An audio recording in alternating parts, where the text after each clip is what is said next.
Guys, ഇന്ന് ഒരു video ആയിട്ടാണ് വന്നേക്കണേ. നൂഡിൽസ് ഞങ്ങളൊരു നൂഡിൽസ് ഉണ്ടാക്കിയതായിരുന്നു. പാത്രം ഒന്ന് ചെരിഞ്ഞു, എന്നാലും കുഴപ്പമൊന്നും ഉണ്ടായിരുന്നില്ല. അങ്ങനെ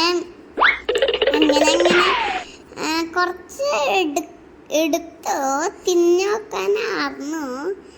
അങ്ങനെ അമ്മ ശരിയായി വേവിച്ചു ഇപ്പോൾ എടുത്തുകൊണ്ട് വരും. അങ്ങനെ ഞാൻ ഓടി പോയി തിന്നു. എന്നിട്ട് ഇതിൻ്റെ ഇത് എടുത്തിട്ട് അതല്ലാതെ പൊട്ടിച്ചിട്ടിട്ട് നല്ല എരിവെന്ന് പറഞ്ഞാൽ എരിവോടെ എരിവ് തിന്നാനേ പറ്റിയില്ല. വായിക്ക് ഇറക്കാനേ പറ്റിയില്ല.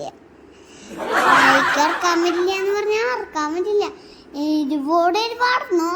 എനിക്ക് വായയിൽ വെക്കാനേ തോന്നിയില്ല. ഗൈസ് സബ്സ്ക്രൈബ് ചെയ്യണേ, ലൈക്ക്